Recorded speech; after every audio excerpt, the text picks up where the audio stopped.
They are close, but truthfully, the gap between them, Samsung White and Edward Gaming, does feel particularly high. Westor, their big words, will make it out of the group. He has a chance to prove that later against Samsung White. Let's talk about this game.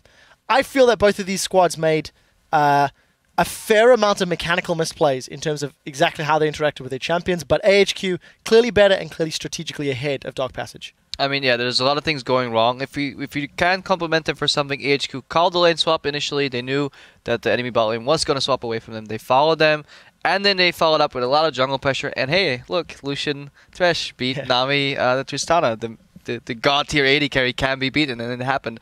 Not in the most convincing way. Still some screw-ups mechanically, but that kind of snowballed the game. Well, just in the pick and ban phase, too. I mean, it was just incredibly one-sided. They got everything that they wanted, AHQ, that is.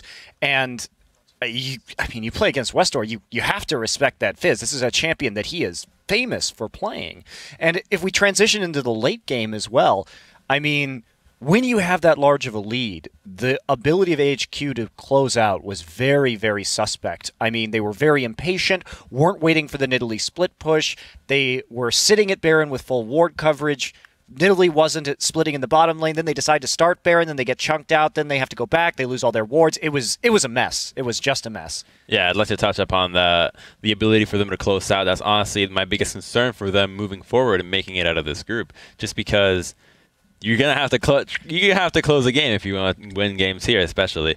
But as the ward as you mentioned, they lost numerous pink wards just because they weren't patient enough, and we saw White make some mistakes in closing the game out. So that's a glimmer of hope for AHQ moving forward. Well, you need to get ahead and try and close the game out.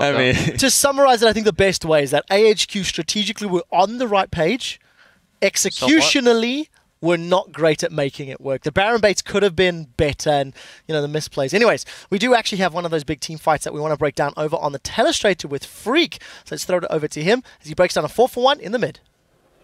Thank you very much, Quickshot. So this is a mid-game team fight that AHQ wins pretty convincingly, and I want to basically focus on the plays made by Garnet Devil. Just talk about some of the mechanics of the Lucian play, as well as break down how AHQ's team fight works. So going to get ourselves to the clip, and this starts out with basically Westor pulling all the attention, and even though he overextends through an exhaust, he still does his job properly. AHQ is full of a bunch of assassins, they have a Nidalee flank, they have a Kha'Zix diving in to follow this Fizz as well, which sets up the fight how we want it. So we start the fight out and watch Westor, because he's going to do pretty much the right thing. He's going to land the Shark, and he's going to dive in. But what's really cool here is a great exhaust by touch, catches Fizz right as he goes in.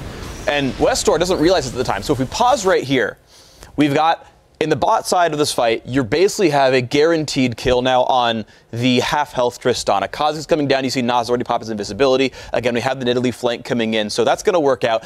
And then the persistent damage is gone, and all the cooldowns have been spent on Fizz. So you've got Westor starting out the fight exactly how he wants it. He's going to trade one for one of the 80 carry, which is exactly fine.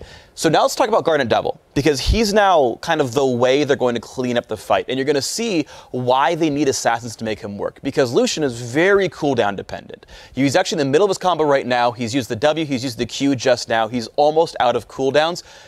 And let's play the clip out and watch Garnet Devil. Gets his last auto attacks out, there's the dash, and there's the kill on a touch. But now he's out of cooldowns, so all he can do is kite back against the Maokai until his spells come back up.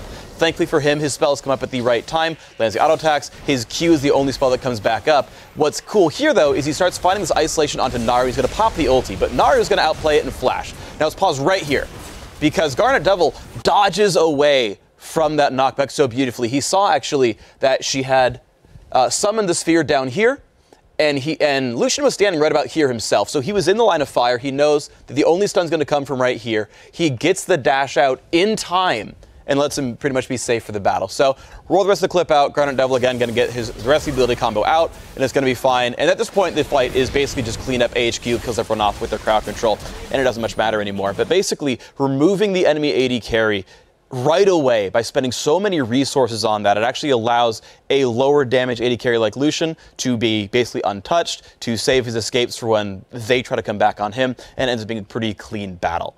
Now, that's it for this fight. We're going to send it back to you guys at the desk. Thank you very much, Freak. I look forward to breaking down some more of those team fights a little later in the day. As you guys know, fans from all around the world are enjoying the action in very different ways. Here are a few more of those photos showing us how you are enjoying Worlds. First is from @JohnBelly over in Athens, Greece, who is watching while studying. And he says, "This is how I Worlds. Yes, that is math." I think you need a bigger phone, dude. Next up is from @SpotPilgrim, who apparently worlds with his Dyrus loving Poro. That's pretty cool. Finally, it looks like some of the students from Slytherin are joining in the action. This comes from @King Gregorovich, who says, "School won't stop us watching the group stage." It should. Is that a cuppa face? I mean, it's a pretty good effort. Guys, share your watching Worlds, how you're doing it by tweeting us pictures with that hashtag Worlds to @LOL Esports, and we'll have some fun looking at it later in the day. We have more action from Worlds coming your way with the hometown favorites, Taipei Assassins, taking on Starhorn Royal Club. We'll be right back after a short break with that match.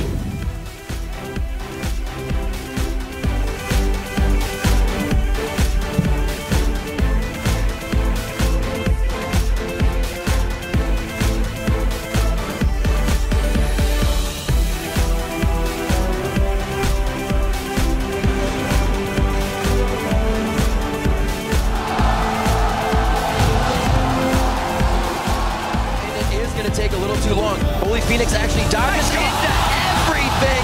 Oh, maybe it is, but Crystal's in trouble now. He will go down. That's picked up by Westall. Touch goes as well. He's going to get caught. Still is going to be enough. Nas gets in. He gets the kill. This is it. Dark Passage in all of the trouble. Garnet Devil's going to be hit up by Holy Phoenix here. The last shot crits, and it hits. Green Tea's now the focus. DP is getting what they want inside the base. That's getting in range. They're going for Westall. Whoa! And goodbye. That's coming about. Nice, though. Nice, though.